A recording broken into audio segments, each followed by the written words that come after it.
नमस्कार साथियों, स्वागत है आप सभी का विकास एकेडमिक जीएस में। कैसे हैं साथियों? उम्मीद करता हूं आप सभी लोग स्वस्थ होंगे, मस्त होंगे। आप सभी लोग की पढ़ाई लिखाई अच्छी चल रही होगी। साथियों, आज से हम यूपी टेट बैच स्टार्ट कर रहे हैं, तो आप सभी का स्वागत है इस बैच में। साथियों, आज से एक मिशन शुरू हो रहा है। याद रखिएगा, यूपी टेट सिर्फ एक एग्जाम नहीं है, ये आपकी मेहनत, आपके सपनों और आपके परिवार की विश्वास की परीक्षा है। बहुत लोग सोचते हैं देखेंगे क्या होगा, लेकिन हम वो लोग हैं जो कहते हैं करेंगे और करके दिखाएंगे। साथियों, मंजिल उन्हीं को मिलती है साथियों जिनके सपनों में जान होता है। पंखों से कुछ नहीं होता दोस्तों, हौसलों से उड़ान होता है। तो आज से हम बहाने नहीं बनाएंगे, आज से हम रोज पढ़ेंगे, आज से हर दिन 1% बेहतर बनेंगे। याद रखिएगा, रातों की नींद और दिन का आराम आज त्यागना पड़ेगा, तभी कल सफलता का नाम आपके नाम के साथ जुड़ेगा। इस बैच में सिर्फ पढ़ाई नहीं होगी साथियों, रणनीति होगी, अनुशासन होगा और 100% चयन होने का लक्ष्य होगा। तो मैं वादा करता हूं, अगर आप लोग 100% मेहनत देंगे तो मैं 200% आप सभी का तैयारी में मैं सहयोग करूंगा। तो आज से ये यूपी टेट का एसएसटी का प्रैक्टिस बैच स्टार्ट हो रहा है। आप सभी लोग जुड़िएगा। चैनल को सब नए हैं तो चैनल को सब्सक्राइब करिएगा, वीडियो को लाइक शेयर करिएगा। चलिए क्लास को स्टार्ट करते हैं। अब क्लास बिना किसी बातचीत की, किसी देरी का, क्वेश्चन को करते हैं साथियों। बहुत ही शानदार क्वेश्चन आप लोगों के लिए लाए हैं। शायद यूट्यूब पे पहली बार इस तरह से आप लोग पढ़ेंगे कि आपको एक्सप्लेनेशन के साथ रोचक तथ्य भी बताए जाएंगे। चलिए, हम ज़्यादा बातचीत नहीं करेंगे, पहले हम क्वेश्चन को लाते हैं स्क्रीन पर और आप लोग इसका जवाब करेंगे क्या इसका आंसर होगा। तो सभी का स्वागत है एक बार फिर से। पहला क्वेश्चन आपके साथियों स्क्रीन पर आ गया है, आप लोग इसका जवाब करिएगा। भारतीय संविधान का हृदय और आत्मा किसे कहा गया है? ये वही क्वेश्चन है साथियों जो आपके प्रीवियस ईयर एग्जाम में पूछे गए हैं। ऐसा नहीं है कोई अनाप शनाप क्वेश्चन आपके लिए लाया जाएगा। तो फर्स्ट क्वेश्चन का आंसर करिए, हृदय और आत्मा संविधान का किसे कहा गया है? तो ध्यान दीजिएगा साथियों, समानता के अधिकार की बात की जाएगी तो आर्टिकल 14 से लेकर के 18 के बीच आता है, याद रखिएगा। और स्वतंत्रता के अधिकार की बात की जाए साथियों तो आर्टिकल 19 से लेकर के 22 के बीच में आता है। और संवैधानिक उपचारों का अधिकार आर्टिकल 32 के अंतर्गत आता है, इसे ध्यान दीजिएगा। और धार्मिक स्वतंत्रता के अधिकार की बात की जाएगी साथियों तो आर्टिकल 25 से लेकर के 28 के बीच आता है, इसे भी आप लोग याद रखेंगे। लेकिन यहाँ हृदय और आत्मा किसे कहा गया संविधान का? तो ध्यान दीजिएगा, संवैधानिक उपचार के अधिकार को कहा गया जो आर्टिकल 32 के अंतर्गत आता है। डॉक्टर भीमराव अंबेडकर के द्वारा इसे संविधान की आत्मा कहा गया था, इसे आप लोग ध्यान देंगे। तो फर्स्ट का आपका बी आपका करेक्ट हो जाएगा। चलिए आगे देखिए, इसके बारे में थोड़ा सा आप लोग पढ़िए और देखिए।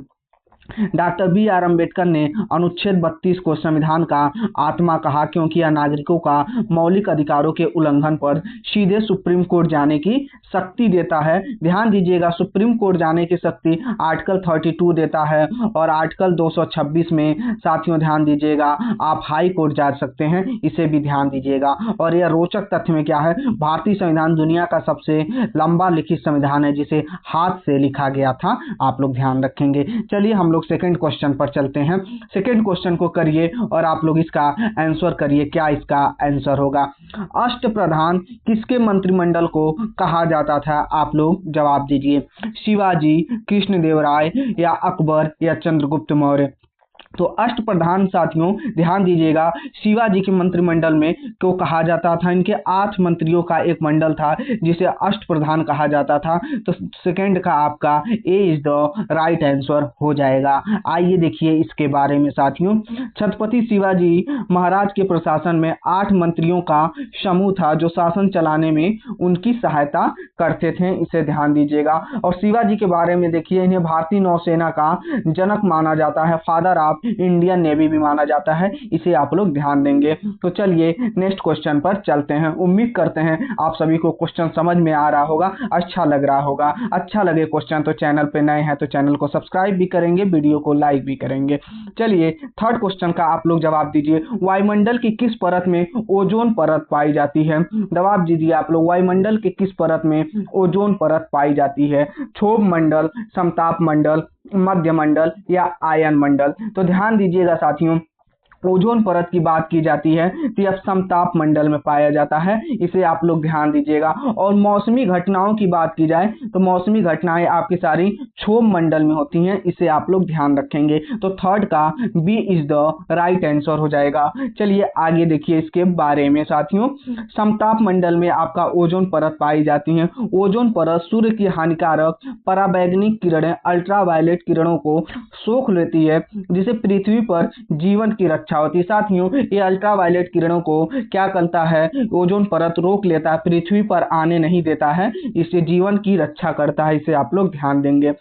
ओजोन की मोटाई की बात की जाए साथियों तो डॉप्सन यूनिट से मापी जाती है, इसे आप लोग ध्यान देंगे। देखिए कैसे हमारे मंडल बने हुए हैं। पहले साथियों पृथ्वी के ऊपर क्षोभ मंडल आएगा, क्षोभ मंडल के बाद समताप मंडल, और समताप मंडल में साथियों ओजोन परत पाए जाते हैं। मौसमी घटनाएं आपकी क्षोभ मंडल में होती हैं। समताप के ऊपर देखिए मध्य मंडल, फिर आयन मंडल, फिर वायुमंडल पाई जाती हैं, इसे आप लोग ध्यान देंगे।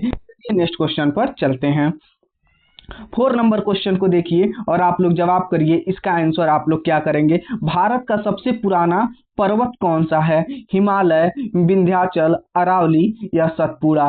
तो ध्यान दीजिएगा साथियों, हिमालय पर्वत जो है भारत का सबसे नवीन व वलित पर्वत है, इसे आप लोग ध्यान दीजिएगा, ठीक है। लेकिन यहाँ पर सबसे पुराना पर्वत की बात की जा रही है तो आपका अरावली पर्वत है होगा, इसे आप लोग ध्यान दीजिएगा। और अरावली पर्वत आज के न्यूज में बहुत चल रहा है, इसे आप लोग देखे होंगे। चलिए ध्यान दीजिए, इसके बारे में थोड़ा सा आप लोग देखिए और समझिए। अरावली श्रेणी की बात की जाए साथियों, यह राजस्थान में स्थित है और यह विश्व की प्राचीनतम वलित पर्वत श्रृंखलाओं में से एक है, इसे आप लोग ध्यान देंगे। विश्व की सबसे प्राचीन ये अरावली देखिए राजस्थान से लेकर के दिल्ली तक फैली हुई है, इसे आप लोग ध्यान दीजिएगा। अरावली का सबसे ऊंचा शिखर की बात की जाए तो गुरु शिखर है, या आप लोग याद रखिएगा कई बार आपके एग्जाम में पूछा गया है कि अरावली का सबसे ऊंचा शिखर क्या है, तो वह गुरु शिखर होगा, उसे आप लोग ध्यान देंगे। चलिए नेक्स्ट क्वेश्चन को देखिए और समझिए। 5 नंबर क्वेश्चन को देखिए और आप लोग जवाब दीजिए, इसका आंसर आप लोग क्या करेंगे। रुपया शब्द का शुरुआत सबसे पहले किसने की। रुपया की बात की जा रही है साथियों, सबसे पहले इसकी शुरुआत किसके द्वारा किया गया था, अकबर के द्वारा, शेरशाह सूरी, अलाउद्दीन खिलजी या इल्तुतमिश। तो ध्यान दीजिएगा साथियों, रुपया की शुरुआत आपकी शेरशाह सूरी के द्वारा किया गया था, शेरशाह सूरी के द्वारा किया गया था, इसे आप लोग याद रखेंगे। चलिए नेक्स्ट क्वेश्चन को देखिए। आइए शेरशाह सूरी के बारे में आप लोग थोड़ा सा समझ लीजिए। शेरशाह सूरी ने 178 ग्रेन का चांदी का सिक्का चलाया, जिसे रुपया नाम दिया गया, जिसे रुपया नाम दिया गया। और शेरशाह सूरी का मकबरा कहाँ बना है, आप लोग मुझे कमेंट करके बताइएगा। शेरशाह सूरी ने 178 ग्रेन चांदी का सिक्का चलाया था, जिसे रुपया नाम दिया गया। ध्यान दीजिएगा, शेरशाह ने प्रसिद्ध grand trunk road GT road का निर्माण कराया था, यह भी आप लोग याद रख, कई बार आपके एग्जाम में यह क्वेश्चन पूछा गया है, आप लोग ध्यान देंगे। चलिए नेक्स्ट क्वेश्चन को देखते हैं। 6 नंबर क्वेश्चन को देखिए और आप लोग इसका जवाब करिए, क्या इसका आप लोग जवाब करेंगे। मौलिक कर्तव्य फंडामेंटल ड्यूटीज किस देश से लिए गए हैं, अमेरिका, ब्रिटेन, सोवियत संघ या जर्मनी। तो ध्यान दीजिएगा साथियों, यहाँ बात की जा रही है मौलिक कर्तव्य का। तो मूल संविधान में साथियों मौलिक कर्तव्य नहीं था, लेकिन आगे चल करके 42 नंबर अमेंडमेंट होता है और आपका 1976 में सरदार स्वर्ण सिंह समिति के सिफारिश पर आपको मौलिक कर्तव्य को संविधान में जोड़ा जाता है। और मूल रूप से बात किया जाए साथियों तो मौलिक कर्तव्य 10 थे, लेकिन वर्तमान में 11 हैं, यह भी ध्यान दीजिएगा। और 11 नंबर की बात की जाए साथियों तो 86 नंबर अमेंडमेंट के द्वारा जोड़ा गया है, आप लोग ध्यान देंगे। तो बताइए फंडामेंटल ड्यूटीज को कहाँ से लिया गया है, तो ध्यान दीजिएगा आप लोग, फंडामेंटल ड्यूटीज आपका सोवियत संघ से लिया गया है, आप लोग ध्यान देंगे। और यही बात किया जाए फंडामेंटल राइट का कहाँ से लिया गया है, तो अमेरिका से लिया गया, आप लोग ध्यान दीजिएगा। और जर्मनी से साथियों आपका आपातकाल को लिया गया है, जो भाग 18 में 300 आर्टिकल 352 से लेकर के 360 के बीच आता है, यह भी आप लोग ध्यान देंगे, 360 के बीच आता है। तो 6 का आपका सी इज द राइट आंसर हो जाएगा। चलिए नेक्स्ट क्वेश्चन को देखिए। देखिए इसके बारे में 42वां संविधान संशोधन 1976 द्वारा इन्हें स्वर्ण सिंह समिति के सिफारिश पर जोड़ा गया था। आप लोग ध्यान देंगे शुरुआत में 10 कर्तव्य थे, लेकिन वर्तमान में इनकी संख्या 11 हो गई है। और 11 नंबर आपका कब जोड़ा गया, तो 86 नंबर अमेंडमेंट आपका 2002 में होता है और एक मौलिक कर्तव्य को जोड़ दिया जाता है। तो वर्तमान समय में साथियों 11 मौलिक कर्तव्य हो गए हैं। आप लोग इसका ध्यान देंगे। चलिए नेक्स्ट क्वेश्चन को देखिए। 7 नंबर क्वेश्चन को देखिए और आप लोग जवाब दीजिए इसका आंसर क्या करेंगे। योजना आयोग का अध्यक्ष कौन होता था? राष्ट्रपति, प्रधानमंत्री, वित्त मंत्री, उपराष्ट्रपति। साथियों अब तो योजना आयोग को हटाकर किसके जगह पर नीति आयोग की स्थापना कर दिया गया है 1 जनवरी 2015 को। 1 जनवरी 2015 से योजना आयोग की जगह पे नीति आयोग की स्थापना हो गई है। लेकिन इसके अध्यक्ष की बात की जाए तो प्रधानमंत्री होते हैं। योजना आयोग के अध्यक्ष की बात की जाए तो भी प्रधानमंत्री, और नीति आयोग की अध्यक्ष की बात की जाएगी तो भी प्रधानमंत्री ही होंगे। आप लोग ध्यान देंगे। तो 7 का आपका B is the right answer हो जाएगा। चलिए नेक्स्ट क्वेश्चन को देखिए। 1 जनवरी 2015 को योजना आयोग के स्थान पर नीति आयोग को बना दिया गया। आप लोग ध्यान देंगे। नीति आयोग का पूरा नाम क्या होता है, ध्यान से सुन लीजिएगा, आपके एग्जाम में कई बार पूछा गया है, ध्यान से पढ़िएगा। National Institute for Transforming India.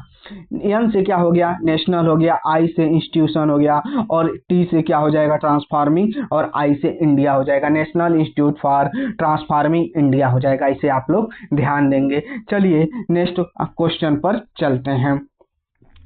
8 number question को पढ़िए और आप लोग जवाब दीजिए इसका आंसर क्या करेंगे। गायत्री मंत्र का उल्लेख किस वेद में किया गया है? आप लोग इसका जवाब दीजिए। ऋग्वेद, सामवेद, यजुर्वेद या अथर्ववेद। बताइए गायत्री मंत्र का उल्लेख किस वेद में किया गया है? और सबसे प्राचीनतम वेद आपका क्या है? ऋग्वेद है, जिसमें गायत्री मंत्र का उल्लेख किया गया है। आप लोग ध्यान देंगे। चलिए नेक्स्ट क्वेश्चन पर चलते हैं। तो 8 का आपका ए इज द राइट आंसर हो जाएगा।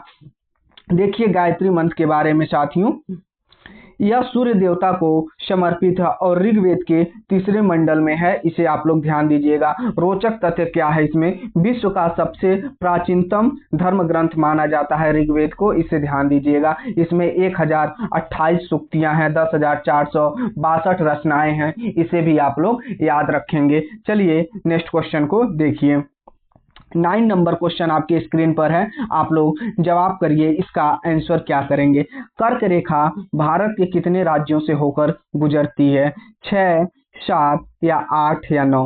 कर्क रेखा की बात की जा रही है साथियों, भारत के कितने राज्यों से होकर के गुजरती है? आप लोग जवाब दीजिएगा। तो कर्क रेखा साथियों भारत के 8 राज्यों से होकर के गुजरती है। ध्यान दीजिएगा कर्क रेखा कहाँ से, तो ध्यान दीजिएगा ये आपका पृथ्वी होता है, ये आपका पृथ्वी है। ध्यान दीजिए ये आपका 0 डिग्री होता है, जिसे हम लोग इक्वेटर लाइन बोलते हैं। क्या? इक्वेटर लाइन बोलते हैं, भूमध्य रेखा बोलते हैं। ध्यान दीजिएगा ऊपर का साथियों नॉर्थ पोल होता है और नीचे का साउथ पोल होता है। तो 23.5 अंश उत्तरी को हम लोग यहाँ पर देखिए 23.5 अंश उत्तरी होता है, जिसे हम लोग क्या बोलते हैं? कर्क रेखा बोलते हैं। इसे आप लोग याद रखिएगा। और 23.5 अंश साथियों दक्षिणी को 23.5 अंश दक्षिणी को हम लोग मकर रेखा बोलते हैं। दोनों आप लोग ध्यान दीजिएगा। और मकर रेखा साथियों ये आपके भारत के कितने राज्यों से होकर जाके बताइए, मकर रेखा भारत के राज्यों से होकर जाती है या नहीं, कमेंट करके आप लोग बताइएगा। चलिए आइए क्वेश्चन पर आ जाइए। कर्क रेखा भारत के कितने राज्यों से होकर के गुजरती है? तो 8 राज्यों से कर्क रेखा आपका होकर के गुजरती है। चलिए इसके बारे में देखिए, आप लोग समझिए इसके बारे में साथियों। व्याख्या देखिए, ये राज्य हैं, कौन कौन से राज्य हैं जो भारत में कर्क रेखा से गुजरती है। यहाँ से गुजरात हो गया, राजस्थान हो गया, मध्य प्रदेश, छत्तीसगढ़, झारखंड, पश्चिम बंगाल, त्रिपुरा और मिजोरम। भारत के 8 राज्य हैं जो कर्क रेखा यहाँ से गुजरती हैं। इसका शॉर्ट ट्रिक वही होता है ना, मित्र पर गमछा झारे, शॉर्ट ट्रिक से आप लोग इसको याद करते हैं। इसके बारे में थोड़ा रोचक तथ्य समझिएगा।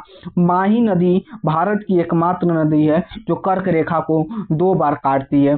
ध्यान से समझिएगा साथियों, यहाँ पर पूछ लिया जाता है आपके क्वेश्चन में कि कौन सी नदी है जो कर्क रेखा को 2 बार काटती है, तो माही नदी है जो कर्क रेखा को भारत में 2 बार काटती है। इसे आप लोग याद रखिएगा, कई बार आपके एग्जाम में पूछा गया है। आइए नेक्स्ट क्वेश्चन पर चलते हैं। 10 नंबर क्वेश्चन को देखिए और आप लोग इसका जवाब दीजिए, क्या इसका आंसर करेंगे। भारत का नेपोलियन किसे कहा जाता है? चंद्रगुप्त मौर्य, समुद्रगुप्त, कनिष्क या हर्षवर्धन? तो ध्यान दीजिएगा साथियों, भारत का नेपोलियन आपका समुद्रगुप्त को कहा जाता है, इसे आप लोग याद रखेंगे। कनिष्क के समय साथियों बौद्ध धर्म की चतुर्थ बौद्ध संगति हुई थी, इसे भी आप लोग याद रखेंगे। चतुर्थ बौद्ध संगति आपका बौद्ध धर्म का कनिष्क के शासन काल में हुआ था, आप लोग याद रखेंगे। चलिए नेक्स्ट क्वेश्चन को देखिए। इसके बारे में देखिए, समुद्रगुप्त के बारे में साथियों, इतिहासकार वी.ए. स्मिथ ने समुद्रगुप्त की विजयों के कारण उसे भारत का नेपोलियन कहा था। किसके द्वारा कहा गया है? इतिहासकार वी.ए. स्मिथ ने समुद्रगुप्त की विजयों के कारण उसे भारत का नेपोलियन कहा था। ध्यान दीजिएगा, समुद्रगुप्त को सिक्का पर बीड़ा बजाते हुए दिखाया गया है, जिससे उनके संगीत प्रेम का पता चलता है। देख लीजिए, कुछ इस तरह से दिखाया गया है, आप लोग देख सकते हैं कि समुद्रगुप्त को सिक्कों पर बीड़ा बजाते हुए दिखाया गया है, जिससे उनके संगीत प्रेमी होने का पता चलता है, आप लोग ध्यान देंगे। तो आइए नेक्स्ट क्वेश्चन को देखते हैं। 11 नंबर क्वेश्चन को देखिए और आप लोग जवाब दीजिए, इसका आंसर क्या हो जाएगा। पंचायत चुनाव लड़ने के लिए न्यूनतम आयु कितनी होनी चाहिए? पंचायत का चुनाव लड़ने के लिए न्यूनतम आयु कितनी होनी चाहिए? साथियों अभी देख रहे हैं पंचायत का चुनाव नजदीक भी आ गया है आपका, हमें लगता है मार्च या अप्रैल में पंचायत का चुनाव भी होने वाला है। तो उससे क्वेश्चन देखिए बना कि पंचायत का चुनाव लड़ने के लिए न्यूनतम आयु कितनी होनी चाहिए? 18 वर्ष, 21 वर्ष, 25 वर्ष या 30 वर्ष? ये चारों ऑप्शन आपके लिए इंपॉर्टेंट है, मैं समझाता हूं, आप लोग समझिएगा। 18 वर्ष आपका क्या होता है? मतदान की उम्र होती है। मतदान की उम्र पूछी जाए साथियों तो आप लोग 18 वर्ष करिएगा, और पंचायत के चुनाव लड़ने के लिए 21 वर्ष उम्र आपकी आवश्यकता होती है। और ध्यान दीजिएगा, लोकसभा का चुनाव लड़ने के लिए साथियों आपका 25 वर्ष की आयु होनी चाहिए, और राज्यसभा के साथियों चुनाव लड़ने के लिए, राज्यसभा का चुनाव लड़ने के लिए 30 वर्ष की आयु होनी चाहिए। ये आप सभी के लिए इंपॉर्टेंट है, चारों ऑप्शन ध्यान दीजिएगा। तो पंचायत के चुनाव लड़ने के लिए न्यूनतम आयु 21 वर्ष होनी चाहिए, और मतदान करने के लिए साथियों 18 वर्ष होनी चाहिए, आप लोग ध्यान देंगे। चलिए नेक्स्ट क्वेश्चन पर आ जाइए। 12 नंबर क्वेश्चन को देखिए और आप लोग जवाब दीजिए, इसका आंसर आप लोग क्या करेंगे। राज्यसभा का पदेन सभापति होता है राष्ट्रपति, उपराष्ट्रपति? बताइए, राष्ट्रपति होगा या उपराष्ट्रपति होता है, प्रधानमंत्री या लोकसभा अध्यक्ष? राज्यसभा का पदेन सभापति कौन होता है, आप लोग जवाब दीजिए। तो ध्यान दीजिएगा साथियों, राज्यसभा का पदेन सभापति उपराष्ट्रपति होता है, इसे आप लोग ध्यान रखिएगा। उपराष्ट्रपति राज्यसभा का सदस्य नहीं होता, फिर भी वह इसका सभापति होता है। ध्यान दीजिएगा, जो राज्यसभा का सभापति बनते हैं उपराष्ट्रपति, वो राज्यसभा के सदस्य नहीं होते हैं, याद रखिएगा, वह सदस्य नहीं होते हैं, वो उपराष्ट्रपति होते हैं, और उपराष्ट्रपति ही राज्यसभा का पदेन सभापति बनता है, लेकिन वह सदस्य नहीं होता है। लोकसभा अध्यक्ष आपका लोकसभा के अध्यक्ष होते हैं, इसे आप लोग ध्यान देंगे। तो आपका 12 का B is the right answer हो जाएगा। राज्यसभा साथियों एक प्रकार का अस्थाई सदन है, जिसे कभी भंग नहीं किया जा सकता है, इसे आप लोग ध्यान देंगे। चलिए नेक्स्ट क्वेश्चन को देखिए। 13 नंबर क्वेश्चन को पढ़िए और आप लोग जवाब दीजिए, इसका आंसर क्या करेंगे। सौर मंडल का सबसे बड़ा ग्रह कौन सा है। पृथ्वी, बताइए, पृथ्वी है या शनि है या मंगल या बृहस्पति। पृथ्वी या शनि, मंगल, बृहस्पति। सौर मंडल का सबसे बड़ा ग्रह कौन सा है, आप लोग कमेंट करके बताइए। तो ध्यान दीजिएगा, सौर मंडल का सबसे बड़ा ग्रह साथियों बृहस्पति है, इसे आप लोग ध्यान दीजिएगा। यह सौर मंडल का सबसे भारी और सबसे बड़ा ग्रह है। ध्यान दीजिएगा, सबसे भारी भी है साथियों, और सबसे बड़ा की बात की जाए, बड़ा भी है, आप लोग दोनों ध्यान दीजिएगा। भारी और बड़ा दोनों है आपका बृहस्पति ग्रह, इसे आप लोग ध्यान दीजिएगा। बृहस्पति के पास साथियों एक ग्रेट रेड स्पॉट है जो वास्तव में सदियों से चला आ रहा एक विशाल तूफान है, इसे ध्यान दीजिएगा। मंगल ग्रह की बात की जाए साथियों, इसे लाल ग्रह भी कहा जाता है, इसे आप लोग ध्यान देंगे। तो आपका 13 का डी आपका सही हो जाएगा। चलिए नेक्स्ट क्वेश्चन को देखिए। आइए 14 नंबर क्वेश्चन को पढ़िए और आप लोग जवाब दीजिए, इसका क्या जवाब देंगे। जलियांवाला बाग हत्याकांड की तिथि क्या है? 13 अप्रैल 1919 या 15 अगस्त 1919, 26 जनवरी 1919, 10 मार्च 1919।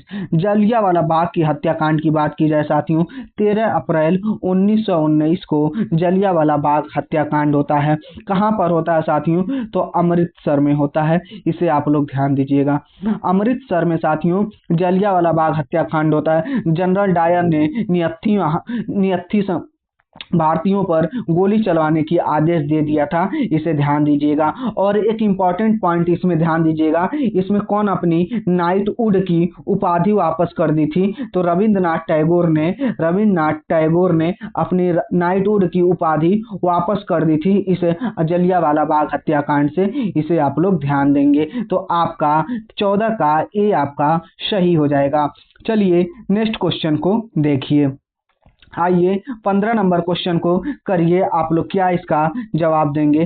काजीरंगा राष्ट्रीय उद्यान मुख्य रूप से किसके लिए प्रसिद्ध है? यहाँ पर आपका अ का मात्रा होना चाहिए। बताइए काजीरंगा राष्ट्रीय उद्यान मुख्य रूप से किसके लिए प्रसिद्ध है? शेर के लिए, बाघ के लिए साथियों, या एक सींग वाला गैंडा, या हाथी? तो ध्यान दीजिएगा। पहले तो ये जानिए काजीरंगा स्थित कहाँ पर है। तो काजीरंगा साथियों आपका असम में स्थित है। काजीरंगा आपका असम में स्थित है। यह एक सींग वाली गैंडा के लिए फेमस है, इसे आप लोग ध्यान दीजिएगा। यहाँ दुनिया के 2/3 एक सींग वाले गैंडे केवल यहीं पाए जाते हैं। लगभग विश्व का 2/3 भाग जो गैंडा हैं एक सींग वाले, वो आपके असम के काजीरंगा में ही पाए जाते हैं, इसे आप लोग ध्यान देंगे। तो आपका 15 का सी आपका करेक्ट हो जाएगा। चलिए नेक्स्ट क्वेश्चन पर चलते हैं। 16 नंबर क्वेश्चन को देखिए और आप लोग जवाब करिए, इसका आंसर क्या करेंगे। भारतीय संविधान के किस अनुच्छेद द्वारा अस्पृश्यता का अंत किया गया है? अनुच्छेद 14, अनुच्छेद 15, अनुच्छेद 17 या अनुच्छेद 18? इसका जवाब दीजिए। साथियों ध्यान दीजिएगा, अनटचेबिलिटी की बात की जाए तो आर्टिकल 17 में, भारतीय संविधान के आर्टिकल 17 में अस्पृश्यता के अंत की बात की गई है। और 18 की बात की जाए साथियों तो यहाँ पर उपाधियों की अंत की बात की गई है, इसे आप लोग ध्यान दीजिएगा। उपाधियों का अंत आर्टिकल 18 में किया गया है। विधि के समक्ष सभी लोग समान होंगे, ऐसा आर्टिकल 14 में कहा गया है, आप लोग ध्यान देंगे। तो इस प्रकार से इसका सी इज द राइट आंसर हो जाएगा। चलिए नेक्स्ट क्वेश्चन पर चलते हैं। 17 नंबर क्वेश्चन को देखिए और आप लोग जवाब दीजिए, इसका जवाब क्या देंगे। इंकलाब जिंदाबाद का नारा सबसे पहले किसने दिया था? सुभाष चंद्र बोस, भगत सिंह, हजरत मोहानी या चंद्रशेखर आजाद? तो ध्यान दीजिएगा साथियों, यह आपके एग्जाम में कई बार क्वेश्चन पूछा गया है और यहाँ पर लोग कंफ्यूज होकर के गलत करके चले आते हैं। इंकलाब जिंदाबाद का नारा सबसे पहले साथियों हजरत मोहानी के द्वारा दिया गया है। हजरत मोहानी के द्वारा यह नारा दिया गया है, लेकिन यह नारा लोकप्रिय किसने बनाया है? तो भगत सिंह के द्वारा यह लोकप्रिय हुआ है, यह ध्यान दीजिएगा। लोकप्रिय की बात की जाएगी साथियों तो भगत सिंह के द्वारा इस नारा को लोकप्रिय किया गया है, आप लोग ध्यान देंगे। लेकिन सबसे पहले हजरत मोहानी के द्वारा दिया गया है। इस प्रकार सी आपका सही हो जाएगा। और एक बात और ध्यान दीजिएगा साथियों, मूल रूप से यह नारा हजरत मोहानी ने लिखा था, लेकिन इसे जन जन तक शहीद भगत सिंह ने ही पहुंचाया है, आप लोग ध्यान दीजिएगा। तो चलिए इसका 17 का सी आपका सही हो जाएगा। आइए नेक्स्ट क्वेश्चन को देखिए। 18 नंबर क्वेश्चन को पढ़िए और आप लोग जवाब दीजिए, इसका ऑप्शन क्या होगा। भारत का सबसे दक्षिणतम बिंदु कौन सी है? साउदर्न मोस्ट पॉइंट कौन सा है, आप लोग बताइए। कन्याकुमारी, इंदिरा पॉइंट, किबुथु या गुहार मोती? बताइए इसका आप लोग क्या आंसर करेंगे। मैं आपके हिंट के लिए बता देता हूं, यह अंडमान और निकोबार द्वीप समूह के ग्रेट निकोबार में स्थित है। ध्यान दीजिएगा साथियों, कहां पर स्थित है? यह अंडमान निकोबार द्वीप समूह के ग्रेट निकोबार में स्थित है। और वो पॉइंट का क्या नाम है? तो आप लोग ध्यान दीजिएगा, इंदिरा पॉइंट बोला जाता है, इसे आप लोग ध्यान दीजिएगा। लेकिन वर्ष 2004 के सुनामी के दौरान इंदिरा का पॉइंट काफी हिस्सा समुद्र में डूब गया है, इसे आप लोग ध्यान दीजिएगा। इंदिरा पॉइंट का काफी हिस्सा साथियों समुद्र में डूब गया है। तो 18 का आपका बी आपका सही हो जाएगा। चलिए नेक्स्ट क्वेश्चन पर चलते हैं। 19 नंबर क्वेश्चन को देखिए और आप लोग जवाब करिए, क्या इसका आंसर करेंगे। सब प्रसिद्ध पुस्तक सत्यार्थ प्रकाश के लेखक कौन हैं? स्वामी विवेकानंद, राजा राम मोहन राय, स्वामी दयानंद सरस्वती, ईश्वर चंद विद्यासागर। यहाँ पर पूछा जा रहा है सत्यार्थ प्रकाश की रचना किसके द्वारा की गई है? तो ध्यान दीजिएगा साथियों, सत्यार्थ प्रकाश की रचना आपकी स्वामी दयानंद सरस्वती के द्वारा की गई है, यह भी ध्यान दीजिएगा। आर्य समाज की स्थापना इन्हीं के द्वारा किया गया है, यह भी आप लोग ध्यान दीजिएगा। आर्य समाज की स्थापना स्वामी दयानंद सरस्वती के द्वारा किया गया था। वेदों की ओर लौटो का नारा स्वामी दयानंद सरस्वती के द्वारा किया गया है, इसे आप लोग ध्यान दीजिएगा। और याद रखिएगा, राजा राम मोहन के राय के द्वारा ब्रह्म समाज की स्थापना की गई है, इसे भी आप लोग ध्यान दीजिएगा। ब्रह्म समाज की स्थापना राजा राम मोहन राय के द्वारा किया गया है, आप लोग याद रखेंगे। स्वामी विवेकानंद के द्वारा रामकृष्ण परमहंस के मठ की स्थापना भी की गई है, वो भी आप लोग याद रखिएगा। और रामकृष्ण में कौन थे? तो ध्यान दीजिएगा, रामकृष्ण परमहंस आपके स्वामी विवेकानंद के गुरु थे, ये भी आप लोग याद रखेंगे। तो 19 का आपका सी इज द राइट आंसर हो जाएगा। चलिए नेक्स्ट क्वेश्चन पर चलते हैं। आइए 20 नंबर क्वेश्चन को पढ़िए और आप लोग जवाब दीजिए, इसका आंसर क्या करेंगे। भारतीय संविधान सभा की प्रथम बैठक कब आयोजित की गई थी? 9 दिसंबर 1946, 15 अगस्त 1947, 26 नवंबर 1949, 26 जनवरी 1950। तो ध्यान दीजिएगा, भारतीय संविधान सभा की प्रथम बैठक की बात की जाए साथियों, 9 दिसंबर 1946 को की गई थी, जिसकी अध्यक्षता की बात की जाएगी तो डॉक्टर सच्चिदानंद सिन्हा किए थे, यह भी आप लोग याद रखिएगा। सच्चिदानंद सिन्हा, जिसकी अध्यक्षता सच्चिदानंद सिन्हा किए थे, आप लोग याद रखेंगे। लेकिन 11 दिसंबर 1946 को द्वितीय बैठक होती है, जिसका परमानेंट प्रेसिडेंट आपको डॉक्टर राजेंद्र प्रसाद को बना दिया जाता है, यह भी आप लोग याद रखेंगे। 26 नवंबर 1949 को हमारा संविधान क्या हुआ था? इसे आत्मर्पित किया गया या अंगीकृत किया गया, और इसी 26 नवंबर को संविधान दिवस मनाया जाता है, यह भी आप लोग याद रखिएगा। तो आपका 20 का ए इज द राइट आंसर हो जाएगा। चलिए नेक्स्ट क्वेश्चन को देखिए। 21 नंबर क्वेश्चन का जवाब करिए, ये आप लोग क्या इसका आंसर करेंगे। साथियों, ये वैसे क्वेश्चन हैं जो बार बार आपके यूपी टेट में पूछे गए हैं और पूछे जाएंगे। बहुत ही साथियों रिसर्च करके ऐसे क्वेश्चन आप सभी के लिए लाए गए हैं। तो आपको क्वेश्चन पसंद आ रहा है, क्लास पसंद आ रही होगी तो वीडियो को लाइक करिएगा। चैनल पे नए हैं तो चैनल को सब्सक्राइब भी करिएगा, इससे हमें भी मोटिवेशन मिलता है। और साथियों, ये पीडीएफ पढ़ने के लिए हमारे डिस्क्रिप्शन में विकास एकेडमिक जीएस का टेलीग्राम ग्रुप जो ऐड है, वहां से जाकर के आप लोग ऐड होकर के आप लोग टेलीग्राम ग्रुप से पीपीटी भी इसकी ले सकते हैं, पीडीएफ भी ले सकते हैं। चलिए 21 नंबर क्वेश्चन का जवाब दीजिए, क्या इसका आंसर होगा। गरबा किस भारतीय राज्य का प्रसिद्ध लोक नृत्य है? बताइए। राजस्थान, महाराष्ट्र, गुजरात या पंजाब। तो ध्यान दीजिएगा, गरबा की बात की जाए साथियों, यह गुजरात में नवरात्र के दौरान मिट्टी के दिए को लेकर के चारों ओर किए जाने वाला, मिट्टी के दिए को गर्भदीप के चारों ओर किए जाने वाला नृत्य है, इसे आप लोग ध्यान दीजिएगा। और सबसे इंपॉर्टेंट पॉइंट साथियों इसमें याद रखिएगा, यूनेस्को ने गरबा को अपनी अमूर्त सांस्कृतिक विरासत में भी शामिल किया है। यूनेस्को ने इसे गरबा को अपने अमूर्त सांस्कृतिक विरासत सूची में शामिल किया है, याद रखिएगा। राजस्थान की बात की जाए तो कालबेलिया याद रखिएगा। महाराष्ट्र की बात की जाए तो लावड़ी, ये सब याद रखने की बात है। पंजाब में देखिए गिद्दा, यह सब याद रखिएगा साथियों। आइए नेक्स्ट क्वेश्चन पर चलते हैं। तो 21 का सी इज द राइट आंसर हो जाएगा।